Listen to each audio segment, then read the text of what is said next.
பிள்ளைகளை வளர்த்து முன்னேற்றுவதில் பெரும் பொறுப்பும் பங்கும் வகிப்பது தந்தையா தாயா? பட்டிமன்றத்துல நம்ம வீட்டுல அனுபவிக்கிற வேதனை எல்லாத்தையும் சொல்லணும்னு அவசியம் இல்லை. ஒரு வீட்டில் லெமன் ரைஸ் பண்ணுவாங்க, ஒரு வீட்டில் பிரியாணி பண்ணுவாங்க. என்ன பண்றாங்களோ சாப்பிடணும். பிடிக்கலையா நீங்க இறங்கி சமையல் செய்யணும். சரியா? அவங்க தமாம்ல இருக்காங்க, கூட்டிட்டு வரலன்ற ஒரே காரணத்துக்காக இங்க வச்சு அவங்க செய்யறத சொல்லக்கூடாது. இப்போ பாக்கியெல்லாம் விடுங்க, பட்டிமன்றத்துக்கு இவங்கெல்லாம் பேசிட்டாங்க. தினம் தினம் லெமன் ரைஸு ஃப்ரைஸு அப்படின்னு அவர் புலம்பினார்ல, அதுல இருந்து தான் நான் ஆரம்பிக்க போறேன். எவ்வளவு ஈஸி இல்ல குறை சொல்றது. தினம் தினம் சரி, இன்னைக்கு லெமன் ரைஸ் வேணான்னு நீங்க சொல்றீங்க இல்ல, சரி என்னங்க செய்யறதுன்னு உங்க மனைவி உங்களை வந்து கேட்டா என்ன பதில் சொல்லுவீங்க? என்னத்தையாவது செய்யணும், என்னவாது செய். தினம் தினம் செய்யணும், என்னவாவது செய்யன்னு நீங்க சொல்றதுக்கு பின்னாடி என்ன இருக்குன்னு புரிஞ்சுக்கிட்டு செய்யணும். வீட்டுல என்ன பொருள் இருக்கோ அதுக்கு தகுந்த மாதிரி செய்யணும். பொட்டேட்டோ சிப்ஸை தான் தின்னு தின்னு சில பேர் ரொம்ப பெருத்துடுறாங்களே, அப்படிப்பட்டவர்களுக்காக அதையெல்லாம் ஒதுக்கிட்டு சாத்வீகமான சமையலை செய்யணும். பிள்ளைங்க வளர்ற மாதிரி சமையலை செய்யணும். மிஞ்சாம செய்யணும், மிஞ்சினா அடுத்த நாளைக்கு எடுத்து வச்சு செய்யணும். தினம் தினம் செஞ்சு பார்த்துட்டு வந்து சொல்லுங்க தம்பி உங்க குறைய. எத்தனை பேர் கிளம்பிருப்பீங்க? எப்படி இவர் மட்டும்தான் தமாம்ல இருந்து வர்றதுக்கு முன்னாடி இவருடைய அணிக்கு ஆதரவு சேர்க்கிறார். எப்படி? இவரோட பிள்ளைகிட்ட கேட்டாராமா, இவர் உன்னை யாருப்பா நல்லா வளர்க்குறாங்க சொன்னா அம்மா வருத்தப்படுவாங்க, நம்ம உடனே போய் கேட்க முடியாதுன்ற ஒரே நம்பிக்கையில கலர் கலரா பேசுறதுக்கு ஒரு அணி. அதுல வேற எங்க நடுவர் வேற அவங்களோட சேர்ந்துக்கிறாரு. அப்பப்ப நான் எங்கம்மா அவங்களோட சேர்ந்தீங்க? சேர்ந்தாலும் சேர விட மாட்டாங்கம்மா. தந்தை சொல்லி காட்டுவதில்லையா, தாய் தான் சொல்லி காட்டுறாங்களாமா. அவர் சொன்ன உடனே எங்க நடுவருக்கு மகிழ்ச்சி தாங்கல. நானும் ஒரு தந்தை தானே.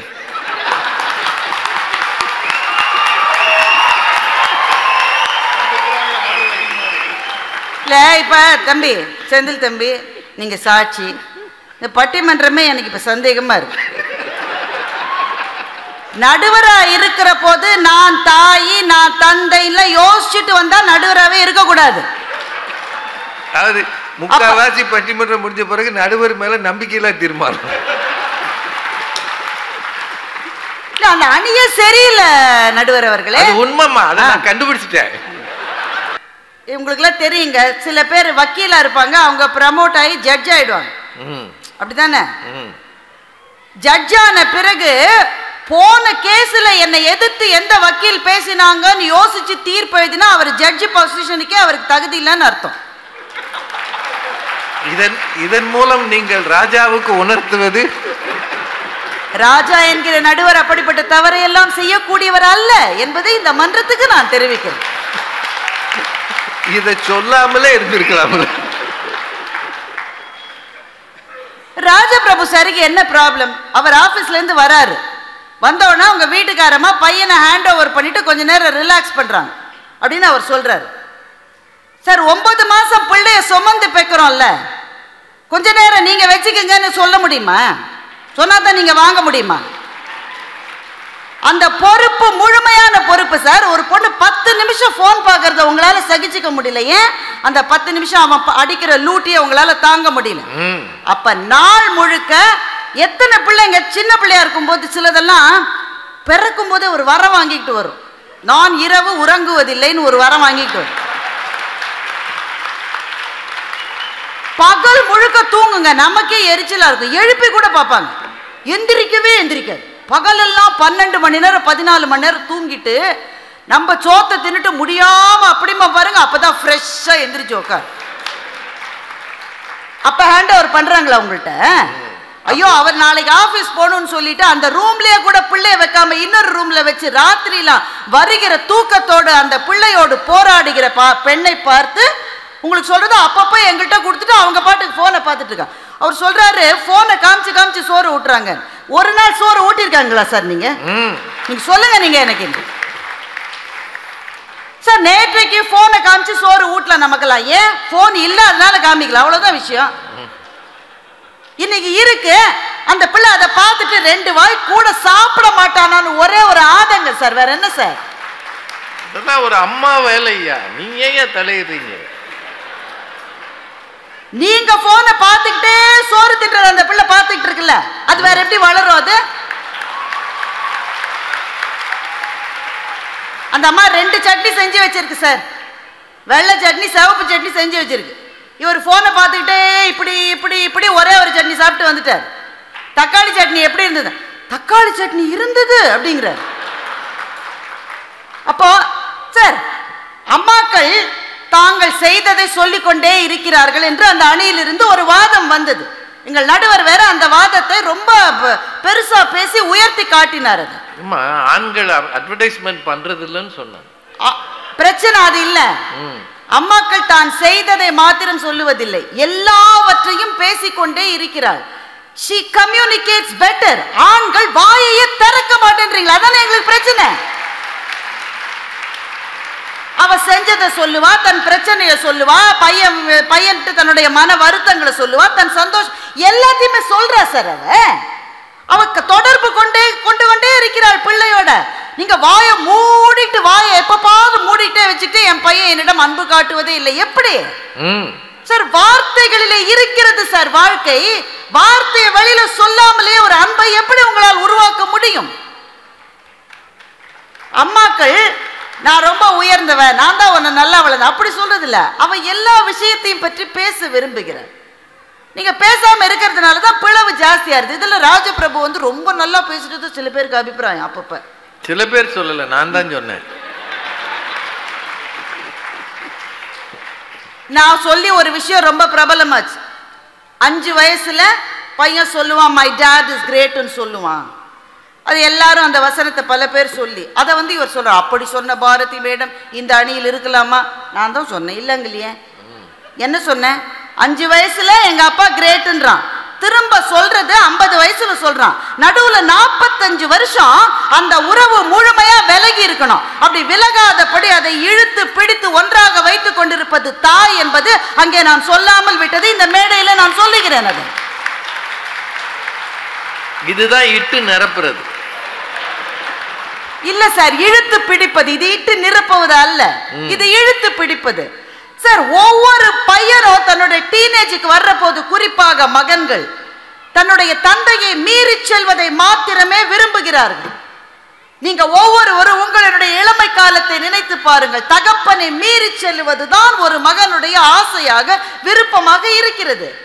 அப்போ அப்பா செய்கிற எல்லாமே குறையாக தெரியும். அது அந்த வயதினுடைய பிழையாக கூட இருக்கலாம்.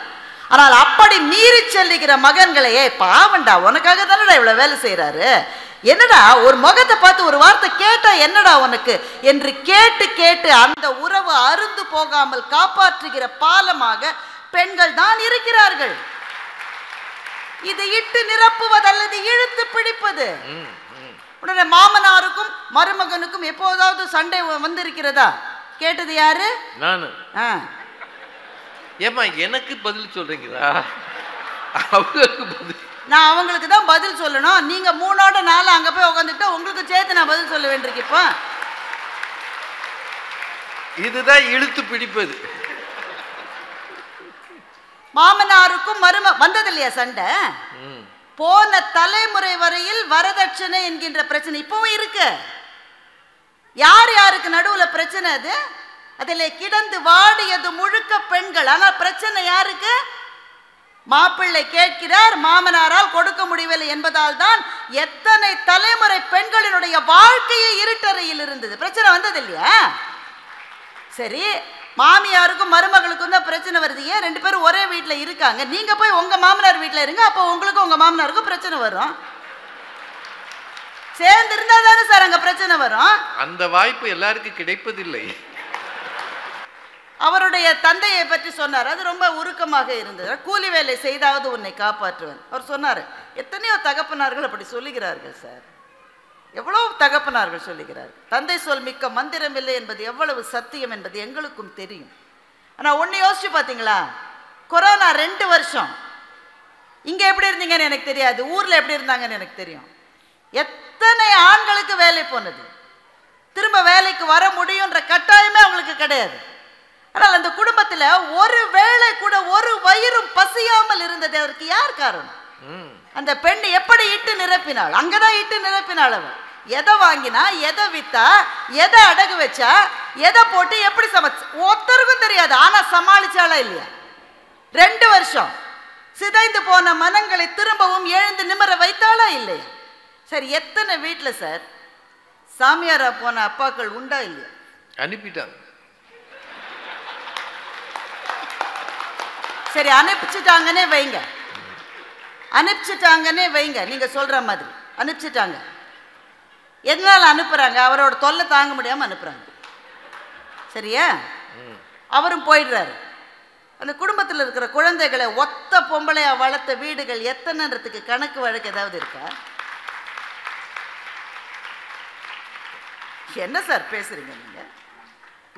அவர் ராஜபிரபு பேசும்போது சொல்றாரு அம்மா வளர்ப்பதை விட ஆண்ட்ராய்டு ஃபோன் தான் அதிகம் வளர்த்ததுன்னு அவர் சொன்னார். அதை கூட நான் மன்னிச்சிருவேன். உடனே எங்கள் நடுவர் அதற்கு ஆண்ட்ராய்டு ஃபோனே கட்டி இருக்கலாம், நீங்கள் பார்த்துக்கிட்டே இருங்க, இப்போவே எந்த பிள்ளைக்கும் பொண்ணு கிடைக்கிறது இல்லை, கொஞ்ச நாள் ஆண்ட்ராய்டு ஃபோனை தான் நீங்கள் கல்யாணம் பண்ணணும். அது எதிர்த்து பேசாது அப்படின்னு நீங்கள் நினச்சிக்கிட்டு இருக்கீங்க. ஆர்டிஃபிஷியல் இன்டெலிஜென்ஸ் வளர வளர அது என்னென்ன செய்ய போகுதுன்றது யாருக்கு தெரியும்? கணக்கு பரீட்சையில் கடவுள் வாழ்த்து எழுதுறான் பையன், ராஜபிரபுவோட பையன். அப்படி எழுதிட்டான்னு வையுங்க, அடுத்த நாள் டீச்சர் தேர்ந்து நோட்டு யாருக்கு வரும்? அம்மாவுக்கா அப்பாவுக்கா? உங்க பையன் இந்த மாதிரி தவறு பண்ணிட்டா வந்து கமன் மீட்டர்ஸ் அப்படின்னு யாருக்கு நோட்டு வரும்? அம்மாவுக்கு தான் நோட்டு வரும். பிள்ளை தவறு செய்து விட்டான் என்றால் எந்த அப்பா சார் பள்ளிக்கூடத்தில் போய் நிற்கிறாங்க? அம்மா தான் போய் நிற்கிறாங்க. அந்த பிள்ளையினுடைய இவர் சொல்ற ராஜபிரபு சார் சொல்றாரு, அப்படி விழுந்து விழுந்து அந்த பிள்ளைய நீங்க எல்லாம் 5 சப்ஜெக்ட் நீங்களே சொல்லி தரீங்க, குறை சொல்றீங்கல்ல, உங்க பிள்ளைக்கு அடுத்த பரீட்சை எப்பன்னு உங்களுக்கு தெரியுமா? சொல்லுங்க பார்க்கலாம். தேவ ரகசியம்லாம் எல்லாருக்கும் தெரியாது. எங்களுக்கு தெரியும் சார். மிட் டேர்ம் டெஸ்ட் எப்போன்னு தெரியும், ஹாஃப் இயர்லி எப்போன்னு தெரியும், எந்த பரீட்சை எது என்னைக்குன்னு தெரியும், எந்த டீச்சர் எந்த சப்ஜெக்ட் எடுக்கிறாங்கன்னு தெரியும், எந்த சப்ஜெக்ட் பிள்ளைக்கு வரும் வராது. கூடவே சேர்ந்து திரும்ப நாங்கள் படிக்கிறோம் சார். பிள்ளைங்களோடு சேர்ந்து நாங்கள் படித்தது, நாங்கள் ஸ்கூலில் படிக்கிற போது நாங்கள் படிச்சிருந்த ஸ்டேட் ஃபர்ஸ்டே வந்திருப்போம் நாங்கள். அவர் பேசும்போது சொன்ன முக்கியமான ஒரு விஷயம், இங்கே வந்து வேலை செய்கிற ஆண்கள் அவனுக்கு ஆசாபாசம் கிடையாதான்னு அவர் கேட்டார். ரொம்ப ரொம்ப சரியான கேள்வி அது. அவன் தன்னுடைய குடும்பத்துக்காக தானே தியாகம் பண்ணுறான், அவனுக்கு என்ன ஆசாபாசம்? சார், நான் உங்களை பார்த்து ஒரே ஒரு கேள்வி கேட்குறேன். இங்கே வந்து வேலை செய்ய வரீங்க, அப்புறம் ஊரில் கூப்பிட்றாங்கன்னு போயிட்டு ஒரு பிள்ளை கல்யாணம் பண்ணிட்டு அதை அங்கேயே விட்டுட்டு இங்கே வந்துடுறீங்களா? அந்த பிள்ளைக்கு ஆசாபாசம் கிடையாதா? அதை பற்றி நம்ம பேசவே மாட்டோமா? அவளும் தியாகம் பண்ணிட்டு தானே இருக்கா, அவளும் அதே பொறுமையோட தானே இருக்கா. நீங்க இங்க உழைக்கிறீங்க, அங்க அவ வீட்டில் உழைச்சிட்டு தானே இருக்கா. உங்களுடைய உழைப்பை பற்றி தான் நீங்கள் பேசுகிறீர்கள். ஏனென்றால் நீங்கள் செய்கிற வேலைக்கு ஒரு பொருளாதார மதிப்பு இருக்கிறது. பொருளாதார மதிப்பே இல்லாமல் வாழ்நாள் முழுக்க உழைச்சிட்டு இருக்காளே சார். அவ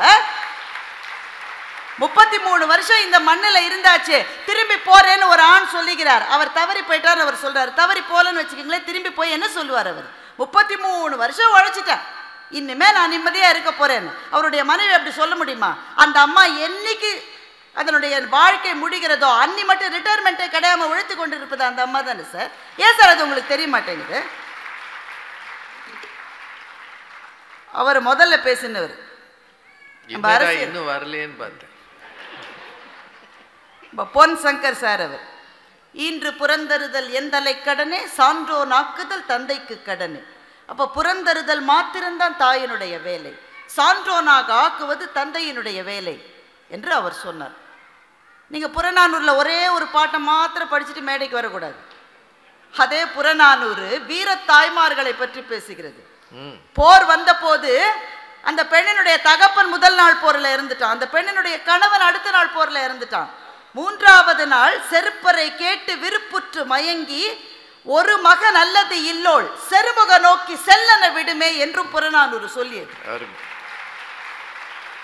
அது சின்ன குழந்தைக்கு, டே தம்பி, அப்பா இறந்துட்டாருடா, தாத்தா இறந்துட்டாருடா, ஆனா நீ இருக்க, போர் முனைக்கு போக வேண்டிய கடமை உன்னிடம் இருக்கிறது என்று வீர உணர்ச்சியை ஊட்டுவது எப்போதுமே தாய்தான் என்பதை மறந்து விடாமல் நீங்க அடுத்த முறையாவது சரியா புறநானூரை படிச்சுட்டு வந்து பேசணும்.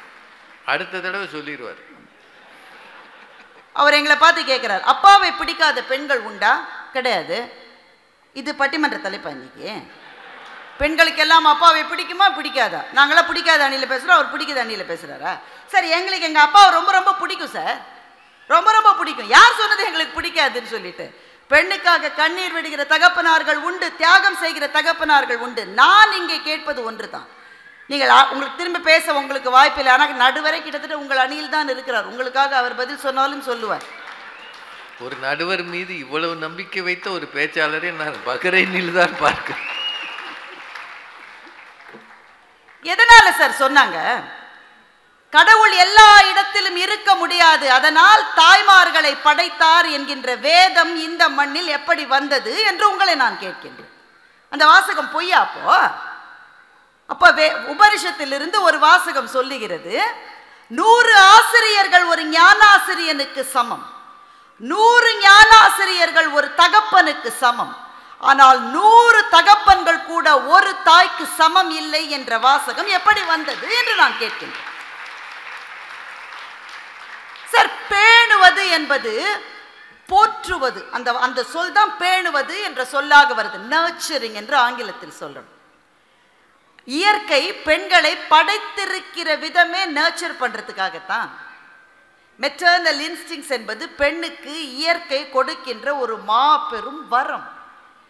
நாங்கள் தான் குழந்தைகளோடு எங்கள் உடம்பை 9 மாதம் பகிர்ந்து கொள்கிறோம். ஒரு தகப்பனால் அதை செய்யவே முடியாது. நாங்கள் இருவரும் ஒரு உடலிலே இருக்கிறோம். அதனால் தான் எங்களினுடைய மன உணர்வுகள் எப்போதுமே ஒன்றாக இருக்கின்றன. பால் நினைந்தூட்டும் தாயினும் சால பரிந்து என்று சைவம் சொன்னது. சார், பிள்ளை பசிச்சு அழுது அப்பாக்கள் போய் சாதம் கொடுப்பாங்க, பால் கொடுப்பாங்க, சோறு ஊட்டுவாங்க, நான் இல்லைன்னு சொல்லலை. ஆனா பிள்ளை பசிச்சு அழுதப்புறம்தான் தகப்பன் போய் ஐயோ சோறு எங்க இருக்கு, ஐயோ சொல்லிட்டு போயிருக்காளே ரசம் எங்க இருக்கு, ஐயோ தயிர் தானே சாப்பிடுவானா இவன், அதை பிசையும் போது கீழே போட்டு அதை வாயில வச்சோன்னு அது துப்பி. பெண்ணுக்கு அந்த டென்ஷனே கிடையாது சார். ஏன் தெரியுமா? அவள் அழற மட்டும் காத்திருக்க மாட்டா சார். அதுக்கு எப்போ பசிக்குன்னு அவளுக்கு அலாம் அடிக்கும் சார். இந்த மண்ணுக்கு முதல்ல எப்போ வந்தீங்க? ஏதோ இங்கே முன்னாடி உட்காந்துருக்கிற தம்பி 19 வயசுல வந்திருக்காரு. இந்த மண்ணுக்கு முதலில் நீங்கள் வர்ற போது யாரை நம்பி சார் வரீங்க? யாராவது ஒருத்தர் காப்பாற்றுவார், யாராவது ஒருத்தர் நல்ல வேலை கொடுப்பாரு, எப்படியாவது மேலே எந்திரிச்சு வந்துடலாம், அப்படிதானே வரீங்க. நீங்க வந்த முதல் நாள் எங்க இருக்கீங்க? பெரிய வீட்லையா? இப்போ வந்து செட்டில் ஆன பிறகுதான் கார் இருக்கு, வீடு இருக்கு, வேலை இருக்கு, சம்பளம் இருக்கு, மேலே போறதுக்கு வழிகாட்டுவதற்கு அன்னை தமிழ் மன்றம் இருக்கு. வந்த முதல் நாளை நீங்க எல்லாரும் நினைச்சு பாருங்க சார், தயவு செய்து நினைத்து பாருங்க. உங்க தலையணை அன்னைக்கு நனையல, நீங்க ஆண்கள் தான். அவங்க சொன்ன மாதிரி நீங்க வெளியில வார்த்தையை சொல்ல மாட்டீங்க.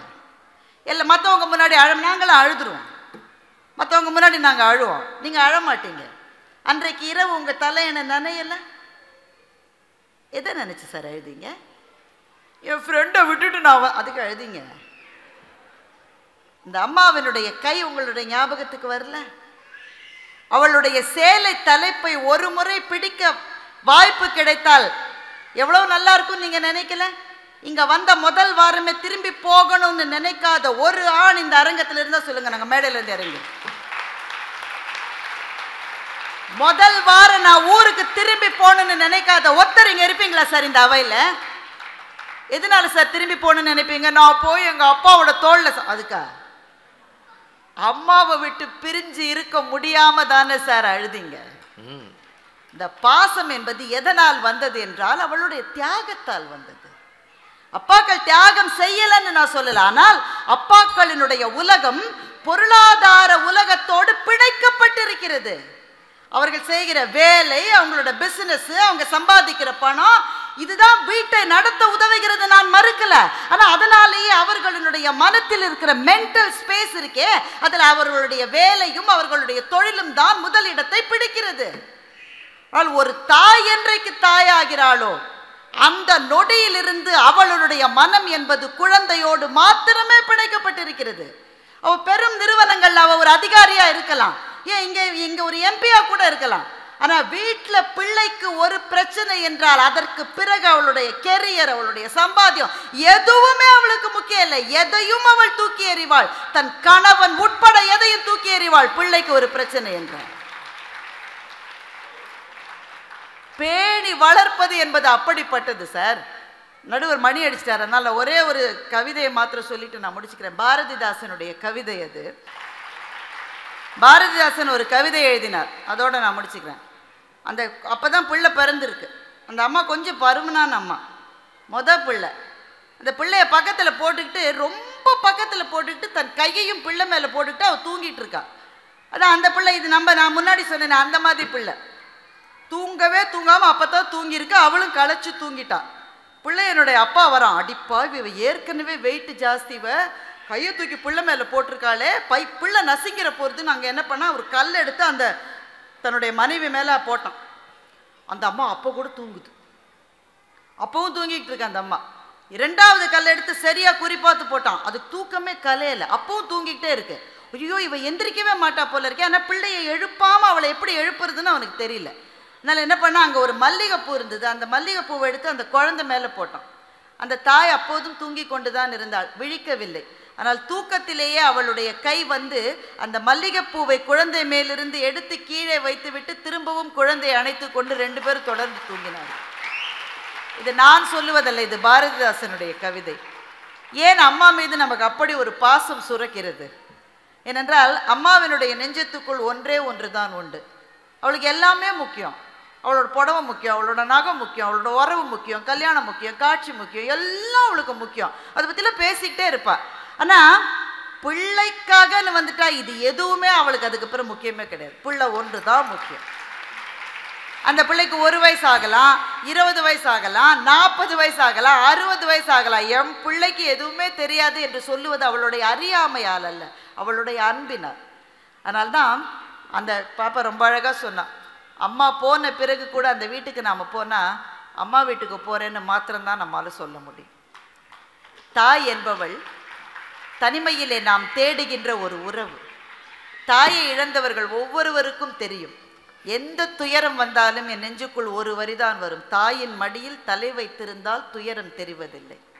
அது எப்படிப்பட்ட துயரமாக இருந்தாலும் சரி, அவள் நம்முடைய தலையை கோதுகின்ற அந்த சின்ன ஸ்பரிசத்தில் இந்த உலகையே வெல்லக்கூடிய தெம்பும் தைரியமும் பலமும் நமக்கு வருகிறது என்றால் அவள் நெஞ்சத்துக்குள்ளே இருக்கிற அன்பு அதற்கு காரணம்.